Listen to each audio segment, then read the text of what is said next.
দর্শক আমন্ত্রণ যমুনার বিশেষ আয়োজন ডক্টর সন কলে। আপনাদের স্বাস্থ্য বিষয়ক নানান প্রশ্ন আর সেসবের তাৎক্ষণিক সমাধান নিয়ে আমাদের এই বিশেষ আয়োজন। আপনাদের সাথে পুরো আয়োজন জুড়ে সাথে আছি আমি ডাক্তার সিদ্রা ইকবাল। আমাদের এই আয়োজনে থাকছেন দেশবরণ্য আর আধুনিক চিকিৎসা বিজ্ঞানে দক্ষ চিকিৎসকরা। আজ আমাদের আলোচনার বিষয় গরমে খাদ্যাভ্যাস ও জীবনযাপন। এ বিষয়ে আলোচনার জন্য আমাদের সাথে অতিথি হিসেবে আছেন পুষ্টিবিদ রেবেকা সুলতানা রুমা। আমাদের বিশেষজ্ঞ চিকিৎসকের পরামর্শ পাওয়ার জন্য ফোন করুন 982405 নম্বরে। আপনাকে স্বাগত জানাচ্ছি ডক্টর সন কলে। Thank you. আজ আমরা কথা বলবো গরমে জীবনযাপন নিয়ে এবং তার খাদ্যাভ্যাস নিয়ে।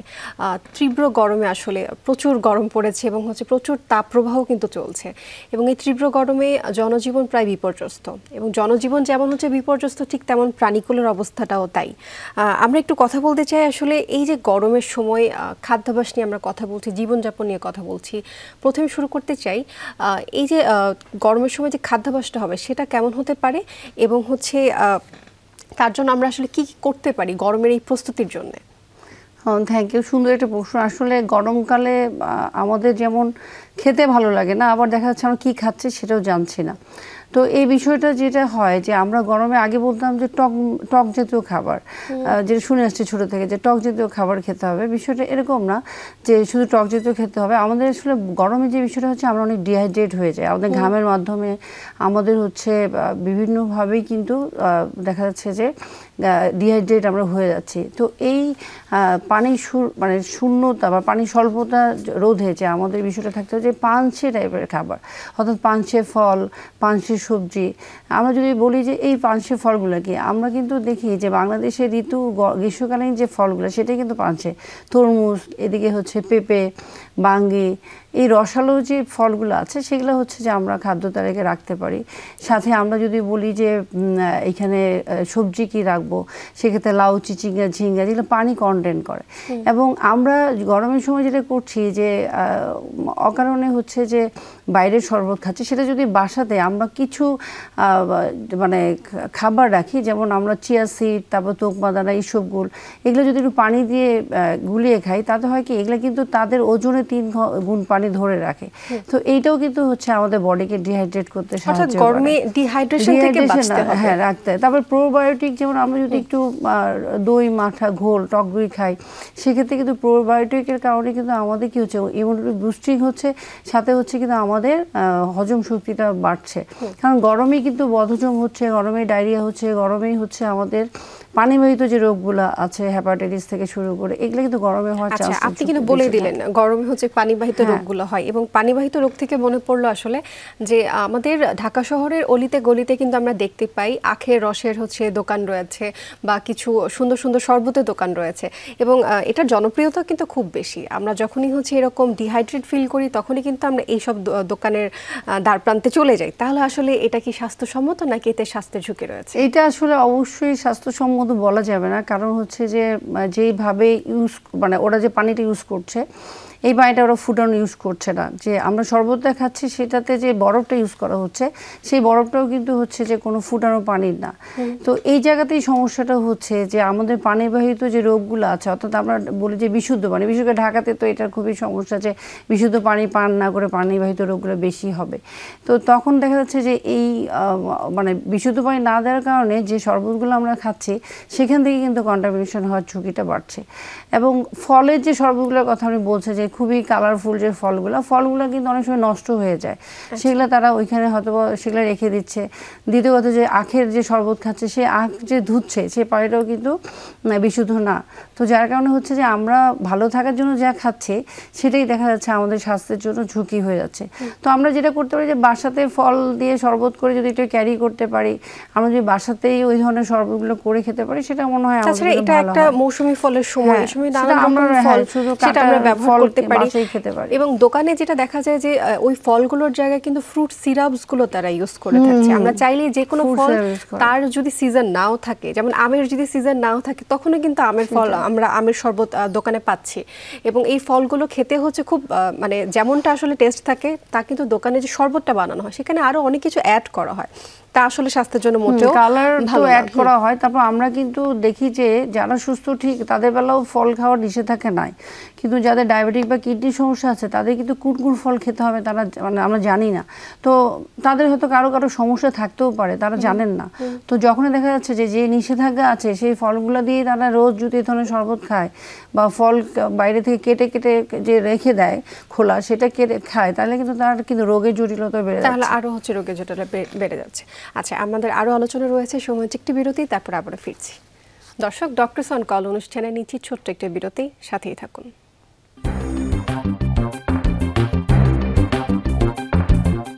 দর্শক, আবারও স্বাগত জানাচ্ছি ডক্টরস অন কলে। আজ আমরা কথা বলছি গরমে খাদ্যাভ্যাস এবং জীবনযাপন নিয়ে। এ বিষয়ে কথা বলবার জন্য আমাদের সাথে আছেন ডায়েটিশিয়ান রেবিকা সুলতানা রুমা। আমরা কথা বলছিলাম গরমকালে আসলে কেমন খাদ্যাভ্যাস এবং সেটার পরিকল্পনা কিভাবে করব। আপনি বলেন গরমের সময় কিন্তু সবচেয়ে বেশি যে প্রবলেমটা হয় সেটা হচ্ছে ডিহাইড্রেশন হওয়া বা পানি শূন্যতা দেখা দেওয়া। তো এই পানি শূন্যতা থেকে বাঁচার জন্য ক্ষুদ্র জ্ঞান থেকে সবাই কিন্তু এটা জানে যে হচ্ছে তার জন্য ওট স্যালাইনটা বা মুখের যে স্যালাইনটা সেটা আসলে খেলে পানি শূন্যতা থেকে আমরা বেঁচে আসতে পারি। তাহলে একটু ওট স্যালাইন নিয়ে আমি একটু জানতে চাচ্ছি যে এই যে ওট স্যালাইন আমরা খাচ্ছি প্রতিনিয়ত, ওট স্যালাইন খাবার কোনো নিয়ম আছে কিনা, বা ওট স্যালাইন আসলে কারা খাবেন, কোন ক্ষেত্রে ওট স্যালাইন খাবারটা প্রযোজ্য, এটা একটু জানতে চাই। হ্যাঁ, থ্যাংক ইউ। আসলে আমরা তো মনে করছি ওট স্যালাইনটা যে কোনো সময় খাওয়া যায় বা চাইলে খাওয়া যায়। আসলে এটা একটা ওষুধ, লাইক হচ্ছে ওষুধ, যেটা আমরা বলি যে যখন ডায়রিয়া হচ্ছে, পানি শূন্যতা হচ্ছে, তখন সেটা ইলেকট্রোলাইট ইমব্যালেন্সটাকে ব্যালেন্স করার জন্য। তো যারা আসলে খাচ্ছেন তারা বেশিরভাগটাই হচ্ছে ওট স্যালাইন সম্বন্ধে তাদের সচেতনতা নাই। যেমন নিম্নবিত্ত বা যারা রিক্সাওয়ালা বা শ্রমিক, তারা কি করে যে ঘামলে যখন মাথা ঘুরছে বা খারাপ লাগছে তারা যেই হচ্ছে একটা ওট স্যালাইন কিনে খাচ্ছে। তো এই ওট স্যালাইন তারা তো কখনোই জানছে না যে তাদের প্রেশার ঠিক আছে কিনা, তারা আসলে কি হাইপারটেনশনের পেশেন্ট কিনা, তাদের হচ্ছে ইলেকট্রোলাইটের যে সোডিয়াম পটাশিয়ামের যে ব্যালেন্সটা আছে এটা কি ঠিক আছে কিনা। কমে গেলেও তো আমাদের সারাবিভাবে খারাপ লাগে, বেড়ে গেলেও খারাপ লাগে। এটা না জানার কারণে হয় কি যে আমরা যখন না জেনে ওট স্যালাইন খাই, তখন যারা হচ্ছে হাইপারটেনশন শুরুর পেশেন্টগুলো এরা কিন্তু মারাত্মক ঝুঁকির শিকার হয়ে যাচ্ছে। পাশাপাশি হচ্ছে যে অল্প পানিতে স্যালাইন গুলিয়ে খাওয়ার যে সমস্যাগুলো হচ্ছে, সেটাও কিন্তু দেখা যাচ্ছে যে অনেক জায়গায় দেখা যায় বাচ্চারা মারা পর্যন্ত যাচ্ছে। মারা কি করে যে খুব কম পানিতে স্যালাইনগুলো বাচ্চাদের খাওয়াই ফেলে, যার কারণে কিডনিতে একটা সমস্যা হয়ে অনেকের মৃত্যু ঝুঁকি পর্যন্ত হচ্ছে। রেখেও দিয়ে খায়, অনেকে আছে যে নিয়মটাই জানে না বানানোর। তো আমরা আসলে কোন ক্ষেত্রে ওট স্যালাইন খাবো সেটা যদি আমরা একজন ডক্টরের কাছে পরামর্শ নেই যে আমরা কি আসলে খেতে পারবো কিনা, সেটা ভালো হয়। আরেকটা হচ্ছে যাদের হেলথ জটিলতা আগে থেকে আছে, অর্থাৎ প্রেশারের রোগী বা কিডনি রোগী, তাদের জন্য কিন্তু কখনোই উইদাউট হচ্ছে চেক আপ এবং ডক্টরের পরামর্শ ছাড়া কখনোই খাওয়া উচিতই না। ওট স্যালাইন খাওয়া যাবে না সেক্ষেত্রে। আচ্ছা, তো ওট স্যালাইন বানানোর যে নিয়মটা, এটা একটু আমরা হচ্ছে আপনার মাধ্যমে আমাদের যমুনা টেলিভিশনের মাধ্যমে দর্শকদের জানাতে চাই আসলে ওট স্যালাইন বানানোর নিয়মটা। আমরা তো জানি যে একেবারেই ফুল হাফ লিটার পানি নিতে হবে, তারপরে হচ্ছে আমরা স্যালাইনটাকে গুলিয়ে ওটাকে খুব কম সময়ের মধ্যে, অর্থাৎ তো কখনো দেখা যাচ্ছে যে আমরা 6 ঘন্টার মধ্যে যদি এটা ইউজ করতে পারি খুব ভালো হয়।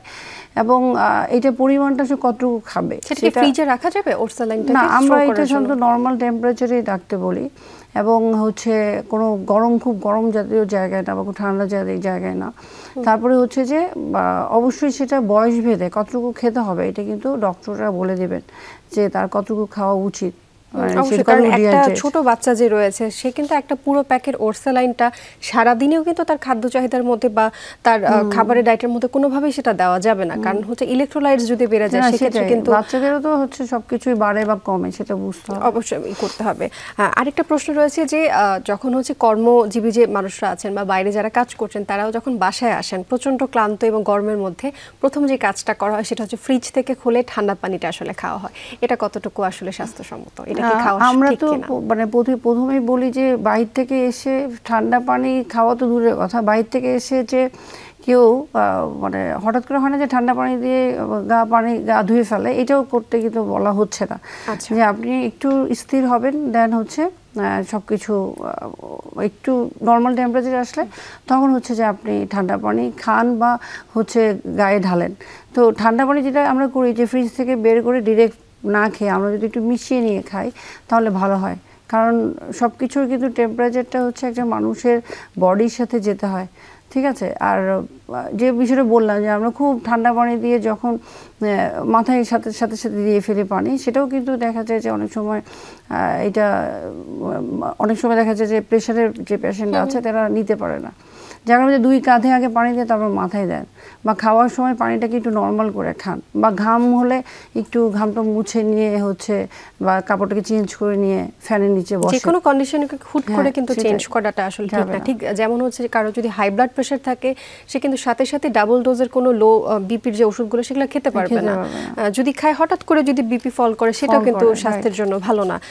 আবার সেই ডায়াবেটিস পেশেন্টদের ক্ষেত্রেও কিন্তু তাই, ডায়াবেটিক যারা হাই সুগারের লেভেলে থাকছেন তাদেরও কিন্তু হাইপোগ্লাইসেমিয়া হওয়ার চান্সেস অনেক বেশি থাকে। হাইপোগ্লাইসেমিয়া বলতে বোঝাচ্ছি আমরা যাদের আসলে সুগার লেভেলটা একেবারে কমে যায়, সেটাও আসলে হচ্ছে খেয়াল রাখতে হবে যে ডায়াবেটিক পেশেন্টরাও যে কোনো সময় কিন্তু হাইপোগ্লাইসেমিক হয়ে যায়। এবং এই গরমের সময় কিন্তু এই ধরনের ব্যাপারটা আমরা অনেক বেশি দেখি, যেহেতু প্রচণ্ড ঘাম হয় এবং বডি থেকে ইলেকট্রোলাইট যেগুলো রয়েছে সেগুলো হচ্ছে নিঃসরিত হয়ে যায়। ডায়াবেটিক পেশেন্ট যারা রয়েছে তাদের ক্ষেত্রে আপনার কি পরামর্শ থাকবে, তারা আসলে তাদের ইলেকট্রোলাইটসগুলো বা পানি শূন্যতাকে কিভাবে ব্যালেন্স করে রাখবেন? একটা বিষয় হচ্ছে যে আমাদের নর্মাল তো সবসময় ওনারা চেক আপ করবেনই, কিন্তু বিশেষ করে মানে আমাদের যে ঋতুকালীন যে পরিচর্যা বলি আমরা, সেটা হচ্ছে যে অবশ্যই গ্রীষ্মকালের আগে তার সব কিছু চেক আপ করে নেওয়া, তার আদৌ কি কিডনিতে কোনো সমস্যা হচ্ছে কিনা, ডায়াবেটিকের কারণে তার ইলেকট্রোলাইট ঠিক আছে কিনা, এটা একটু চেক আপ করে নেওয়া। পাশাপাশি ওনার খাদ্যাভ্যাসটা ঠিক রাখা, অর্থাৎ একজন ডায়াবেটিক রোগীর জন্য কীভাবে পথ্য পরিকল্পনা করা উচিত, এটা একটা ডায়েটিশিয়ানের পরামর্শ মতো যদি ওনারা একটা পথ্য পরিকল্পনা করে নেন তাহলে কিন্তু তাদের হাইপোগ্লাইসেমিয়া হওয়ার চান্সেসটা থাকে না। এবং কি কি কারণে যে হাইপোগ্লাইসেমিয়া হচ্ছে, অনেকক্ষণ না খেয়ে থাকার কারণে, সুগারটা একেবারেই কমে যাওয়ার কারণে, তো সেক্ষেত্রে হয়তো কাছে একটু শুকনো ফল রাখতে পারে, লাইক কিশমিশ বা খেজুর এই ধরনের খাবার রাখতে পারে। যদি তার হাইপোগ্লাইসেমিয়া বারবার হয় উনি তো জানবেন যে কি খারাপটা লাগে তার। দ্বিতীয় কথা হচ্ছে যে আমরা একটু কোনো চকলেট, একটু শক্ত টাইপের চকলেটও কিন্তু সাথে রাখতে বলি, যে সাথে সাথে যেন হাইপোগ্লাইসেমিয়া রোধ করা যায়। এবং এটা দেরি না করে সাথে সাথে তার ডাক্তারের পরামর্শ নেওয়া, কারণ ঘরোয়াভাবে কোনো ট্রিটমেন্ট আসলে এই ক্ষেত্রে দেওয়া যাবে না। এবং খাবারের যে সময়টা আছে এটা খুব মুখ্য একটা বিষয় এই ডায়াবেটিস রোগীদের ক্ষেত্রে, যে তার খাবারের সময় এবং পরিমাণটা নির্ধারণ করে খেতে হবে, তাহলে সমস্যা হবে না। ডায়াবেটিস রোগীদের জন্য আসলে এটা একেবারে নিশ্চিত করতে হবে খাবারটা যাতে তারা একদম সময় মতো হচ্ছে তাদের মিলটা নেন, কারণ অনেকে ইনসুলিন নিয়ে থাকেন, সেক্ষেত্রে যদি ইনসুলিনটা হচ্ছে সাথে সাথে না নেওয়া হয় তখন কিন্তু তাদের হাইপোগ্লাইসেমিয়ার একটা ব্যাপার থেকে যায়। আমাদের সময় হচ্ছে আরেকটি বিরতির, তারপর ফিরছি আলোচনায়। দর্শক, ডক্টরস অন কল অনুষ্ঠানে নিচ্ছে ছোট্ট একটি বিরতি, আমাদের সাথেই থাকুন।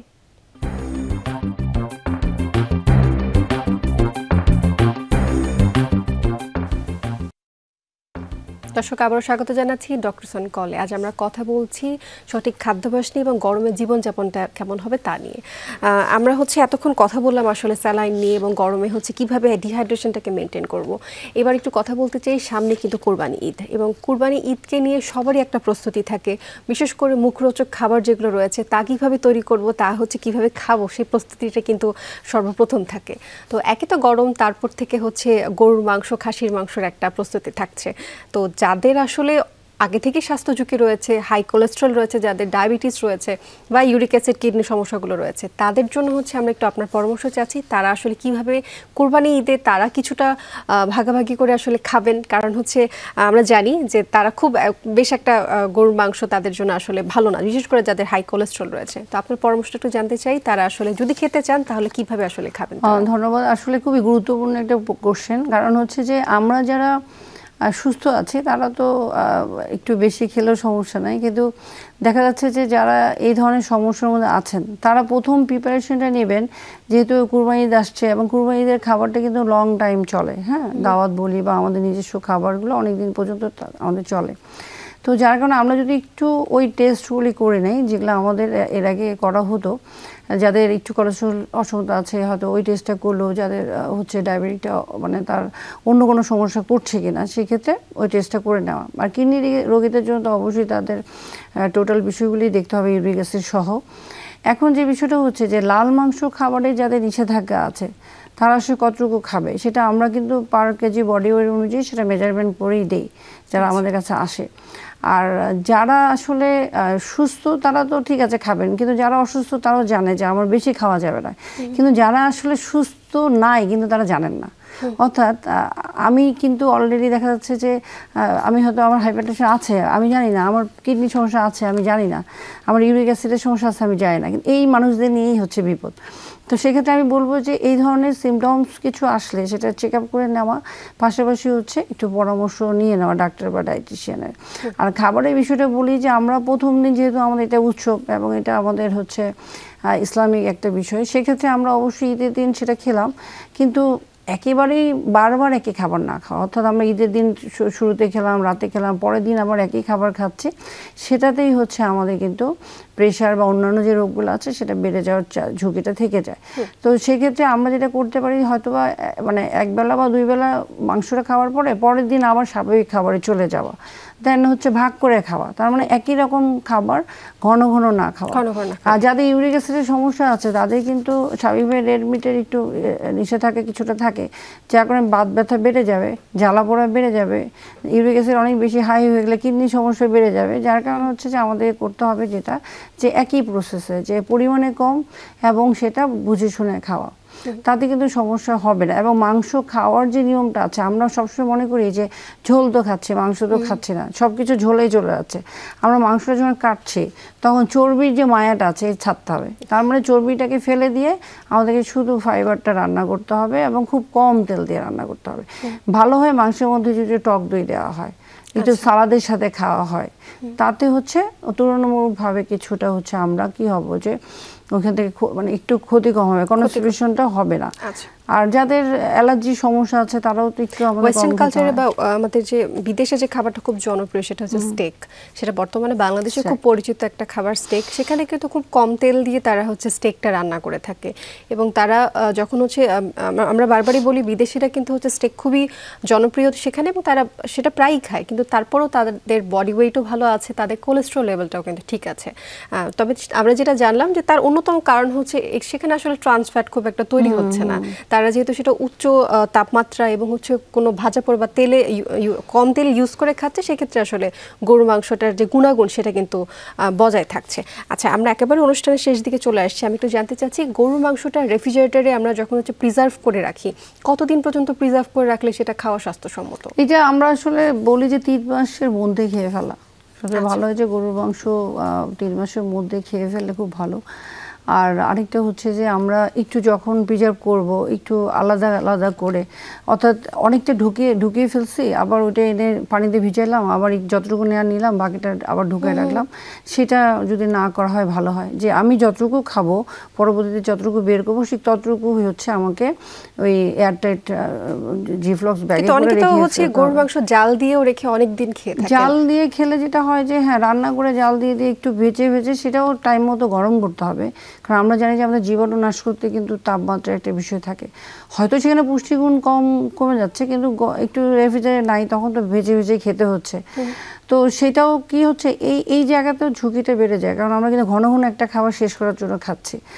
আর যদি আমরা রেফ্রিজারেটরে রাখি তাহলে ওই নিয়মে যে যতটুকু আমি রান্না করব ততটুকুই হচ্ছে রাখবো, এবং যত কম সময় হচ্ছে যত কম সময় আমরা হচ্ছে সেটাকে না, আসলে সমাধান হচ্ছে যত কম রান্না করা যায়, হচ্ছে যতটুকু দরকার ঠিক ততটুকু রান্না করাটাই আমাদের উচিত। যে খাবারগুলি আসলে আমাদের জন্য স্বাস্থ্য ঝুঁকি বাড়ায় সেটা যত কম রান্না করা যায়, যত কম খাওয়া যায় সেটাই ভালো। অসংখ্য ধন্যবাদ জানাচ্ছি আপনাকে যমুনা টেলিভিশনে যুক্ত হবার জন্য এবং আপনার মূল্যবান সময় আমাদেরকে দেওয়ার জন্য। আপনাকে ধন্যবাদ, যমুনা টেলিভিশনকে ধন্যবাদ আমাকে আমন্ত্রণ করার জন্য। দর্শক, এই ছিল ডক্টরস অন কলের আজকের আয়োজন। যমুনা টেলিভিশনের সাথে থাকার জন্য ধন্যবাদ আপনাদের।